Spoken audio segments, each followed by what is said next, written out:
Welkom in my Afrikaanse klas. Graad 12, so ons is nou klaar met kringe in 'n bos, behalwe 'n paar moontlike vrae, net om vir julle 'n idee te gee van hoe hulle vrae kan vra. Soos ek in een van die vorige lesse gesê het, daar's baie in julle hulpmiddels, in julle werkboeke, in die boek self is daar ook allerlei vrae. En dan natuurlik kan julle gaan kyk op die webwerwe van die Departement van Onderwys, daar lê 'n magdom van vraestelle met vorige vraestelle en vrae. So kom ons begin dadelik. Ek begin met kort vrae. Dis daai springmielie antwoorde. Dit is jy weet dit of jy weet dit nie. Dis eintlik die maklike deel van die vraestel, want dit is regtig die basiese inhoud van die verhaal. Goed, in watter bos? Ons weet dit speel af in die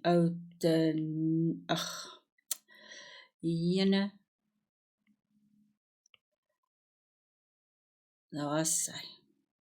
Sorry. Outeniqua bos. Goed. Wie is Masca, Joram, Josef en oom Anneries? Nou Masca is 'n Griekwa of 'n Outeniqua. Hy is deel van die storie, hy is deel van Saul se storie. Hy's amper half Saul se gewete. Joram is die pa aan die een kant, maar hy's ook aan die ander kant. Is daar 'n klein seun wat ook Joram is. Josef is sy oudste boetie, sy broer, en oom Anneries is 'n ou man van 81 plus minus wat deel is van Joram se span. So hy werk saam met Joram senior en Josef en Saul om die bome af te kap. Hoekom moes die Pieter lê en wag? Ek het op 'n vorige ronde gesê die boot het gelê en wag vir nog hout om ingelaai te word. Goed, hoekom word die woord olifant nooit deur die bosmense gebruik nie? Nou dis baie interessant, hulle was bygelowig, onthou van die blou bokkie se gal in sy kop. Hulle het geglo as jy sê olifant, dan het jy die olifante geroep en dan het hulle gekom. So hulle het allerlei ander name gehad vir olifante om hulle soort van om die bos te lei. So hulle het gepraat van doekvoete,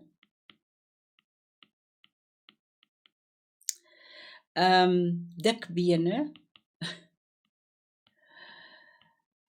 en wat was nou die derde een het ek nou vergeet? Aarde. Okay, so kom ons volstaan met daai twee. Julle kan gaan kyk of julle die derde een kan kry. Wat was die stapelvoedsel van die bosmense? Hulle het patats geëet, want dit is wat vryelik beskikbaar was.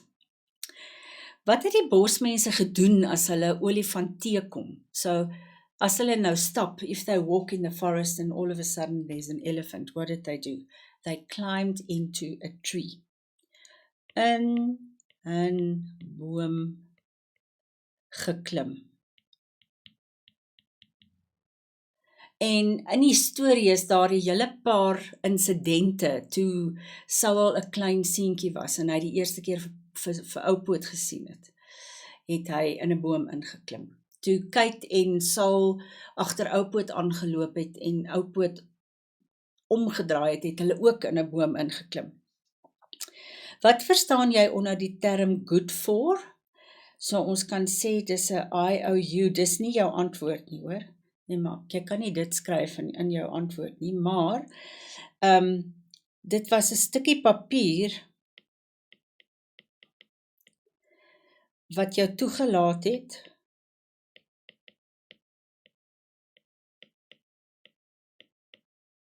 om basiese produkte te kon kry by die winkel.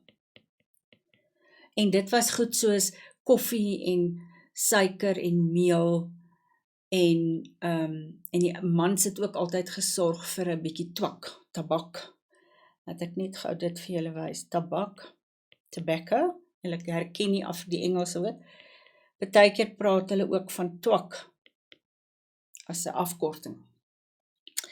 Goed, nou, aan watter siekte is Saul se ma en sy suster dood? Nou, as jy nie die boek gelees het nie, gaan jy dit nie weet nie. Hulle het masels gehad. Nou, in daai tyd het hulle dit God siekte genoem. Measles. Because there were no vaccinations in those days.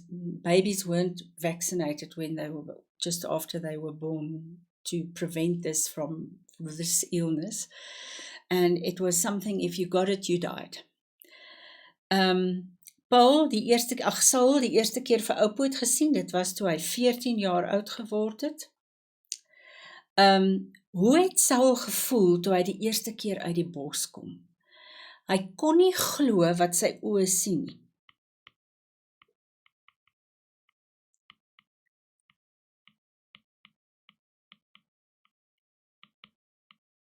Onthou, Saul het gedink Nysna in die bos is een en dieselfde ding. So hy was so oorweldig, kan 'n mens amper sê, deur die dorp.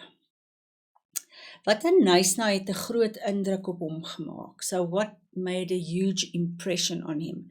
He was immediately aware of the fact that there were the smart people, the rich people, the fancy people, and the simple people like them, the poor people. Goed, hoekom was dit baie maklik vir die houtkopers, so the wood buyers, to verneuk?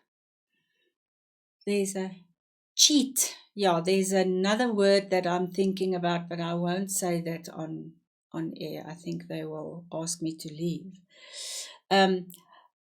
Why was it so easy for the wood buyers to cheat the wood cutters out of their money?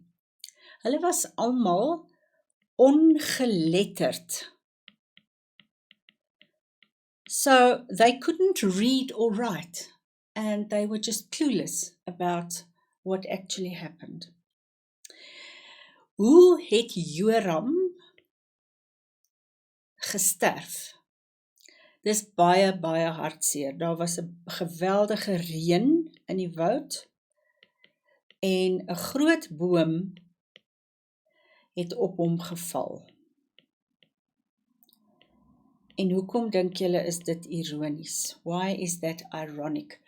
His whole life he fell trees, and then at one point it was just he was in the wrong place at the wrong time, an accident, and a tree killed him.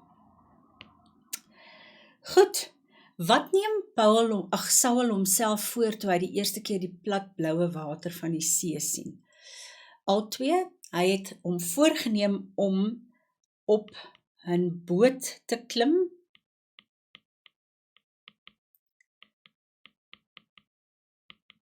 en om weg te gaan. Goed. Dan is hier 'n baie interessante vraag. Saul pas nêrens meer in nie. He doesn't fit anywhere. He doesn't belong anywhere. And it's actually true if we think about the story. He doesn't feel at home any longer in the forest. He's questioning everything. He's not part of McDonald's clan actually. Hy's nie deel van die houtkopers nie en van hulle onregverdige manier van goed doen nie. Hy's nie deel van die ryk mense nie, maar hy's ook nie meer deel van die vreeslike arm mense nie. So he's really out of sorts. He doesn't fit anywhere. En dis vreeslik interessant, ek wil nou net gou vir julle hier. Saul kan gesien word as die oproerder of die oproerling. He's the one that makes waves. That's the only way that I can put it. Then he's also hy's ook die opstandige. He is he makes waves. He's rebellious. Dan word hy die weggejaagde. So he's chased. Sorry julle. Weggejaagde. He's the one that's chased away. And then he is regarded as a traitor, a verraaier.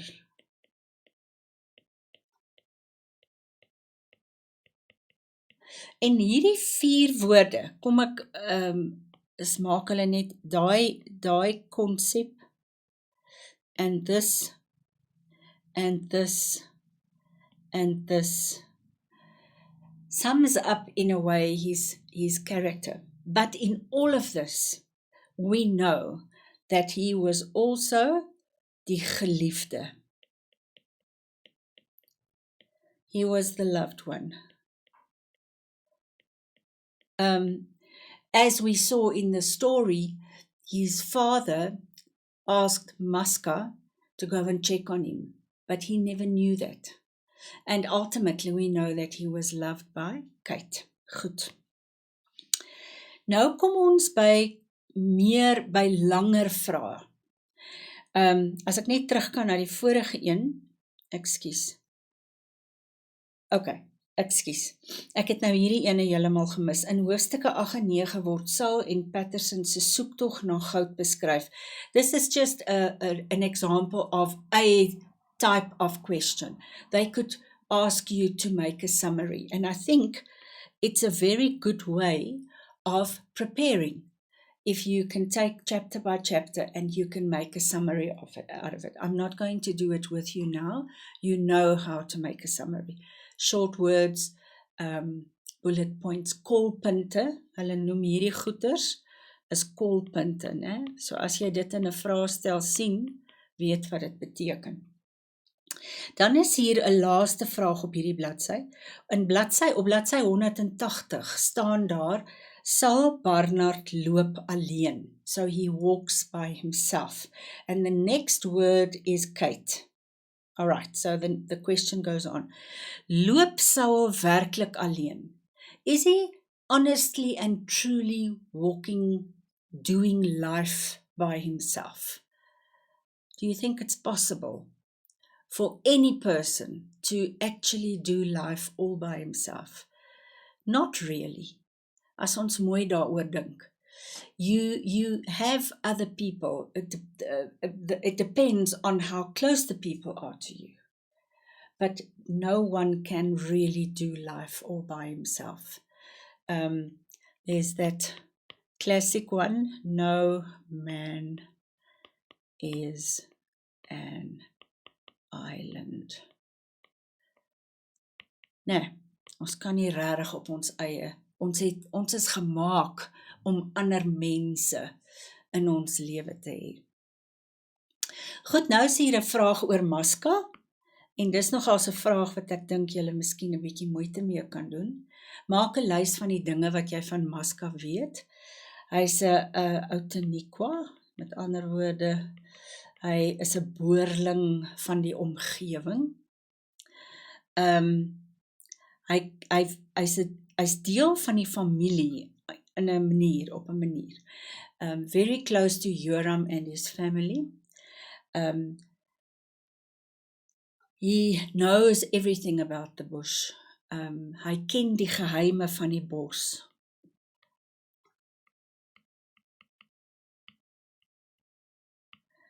wanneer Saul 'n geweer soek, gaan haal hy Maska se geweer, wat Maska by sy pa gekry het.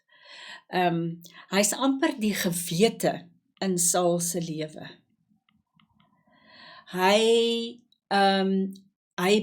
sien die vreeslike diep verhouding wat daar tussen Oupoot en Saul is.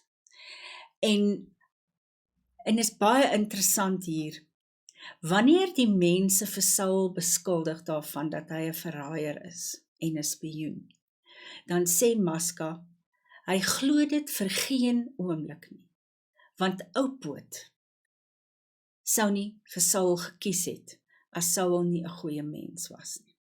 So hy is by Maska, hy is by Saul en hy help hom in sy lewe. Goed, dan kom hier 'n interessante vraag. Verduidelik die beeldspraak of die stylmiddel van aanhalings, quotations, out of the book. Now, here, you need to know your P's and your Q's. You need to know what a metaphor is, what a hyperbole is, and so on and so forth. So, kom ons kyk gou-gou. Hulle sê, een van die delwers, ons drink op die goue gans in die bos, mag sy nog baie eiers lê. And they say it's a metaphor. Why do they say that? They put die bos is gelyk aan die goue gans, is gelyk aan geld. If you think about that fairy tale, where the goose laid the golden eggs, that's what they're referring to. Goed, nommer 2, MacDonald se woorde aan Saul, juis moes die man wat gesê het, ons sal goudrif soek tot die oordeelsdag toe. Now, until doomsday, oordrywing, dis maklik om te verstaan. Nommer 3 is, aarde, dis nie klanknabootsing nie, sorry ouens, dis 'n fout hierso. Dit moet wees, kom ons kry net 'n ander kleur, dit moet wees 'n vergelyking. Ek vra verskoning vir daai fout. Hoe weet ons dis 'n vergelyking? Want ons sien die woord soos, né? Jy is net so erg soos 'n olifantbil. Saul se opmerking aan MacDonald, nommer 4. Jy maak 'n fout, Mr. MacDonald. Ek dink nie iemand wat vir jou knegg was, kan dit ooit vergeet nie. So he's sarcastic. He's saying,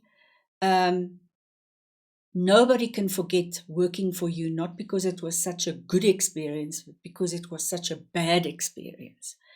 En hy noem hom Mr. To say that he should have been taught better. He can't be a master and be such a horrible person. Goed, hier is die klanknabootsing. In die waterslote het die paddas skielik opgehou klik as hy nader kom. Nou ek weet nie wanneer laas jy paddas in die dam gehoor het nie, of in die vlei gehoor het nie, maar hulle maak so klik, klik, klik, klik, klik. En dis dan klanknabootsing. Hier het ons 'n voorbeeld van metonymia. Weet julle, as julle dink aan metonymia, dink aan daai voorbeeld, hy het haar om haar hand gevra, of hy vra haar om haar hand, kom ons spaar 'n bietjie tyd.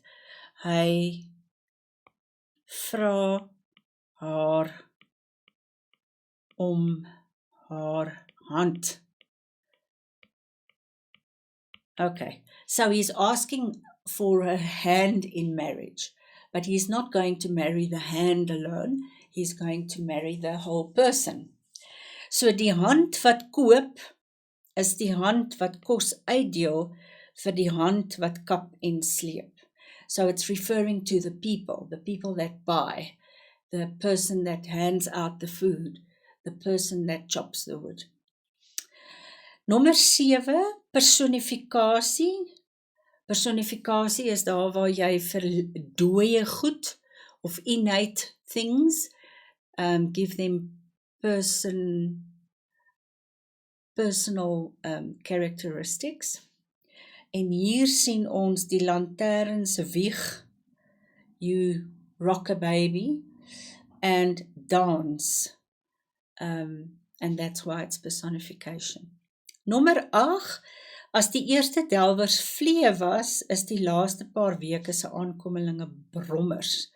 So die delwers word gelykgestel aan vlee en brommers. So, not a pleasant one. En dan 9 het ons te doen met retoriek or rhetorical questions. Wie gaan 'n olifant met 'n klip gooi en hoop hy gaan skrik? Wie gaan 'n storm keer? Wie gaan 'n aasvoël keer?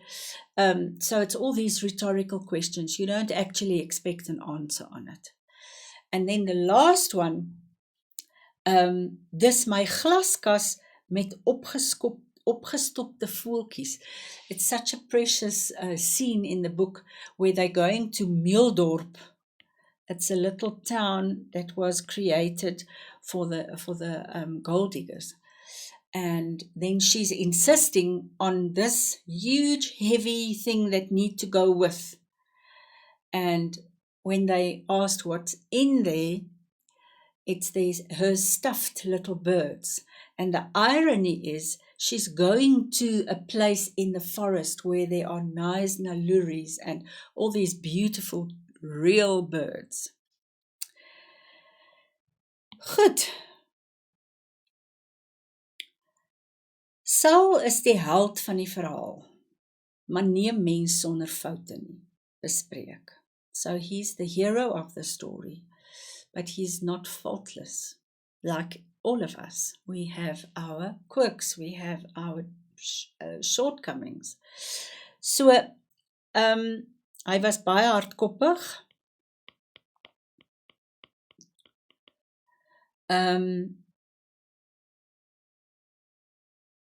Hy was baie humerig, so he had a bit of a temper. Julle kan nog op idees en woorde dink as julle nou dink aan Saul. Hy was nie 'n foutlose mens nie. Hy was baie reguit. Hy was vasberade. So daar's baie woorde waarmee jy hom kan beskryf. Hoekom is Saul se tyd op Swellendam so belangrik vir hom? His time in Swellendam. Oh well, the people were so nice. Die mense was gaaf. Mense was gaaf. Hy het nie so minderwaardig gevoel nie. He didn't feel so worthless. En hy het geleer om meubels te maak. So he learned a skill to work with his hands and make beautiful pieces of furniture. Dis waarvoor ons vandag tyd het. Ek moedig jou aan. I really encourage you to go to look for old exam papers on the GDE's website. It's really not difficult to find. You don't need a password or anything to get in there, and there are lots and lots and lots of examples that can also help you. And the nice thing is there are also memos, marking guidelines, nasienriglyne is ook beskikbaar. Maar dit gaan nie gebeur as jy nie tyd spandeer nie. So, jy moet maar jou agterwêreld op jou stoel plak en tyd insit en die werk insit en dan sal jy die vrugte pluk daarvan. Alles van die beste met kringe in 'n bos. Ek hoop hierdie het vir julle baie gehelp. Tot ons mekaar weer sien.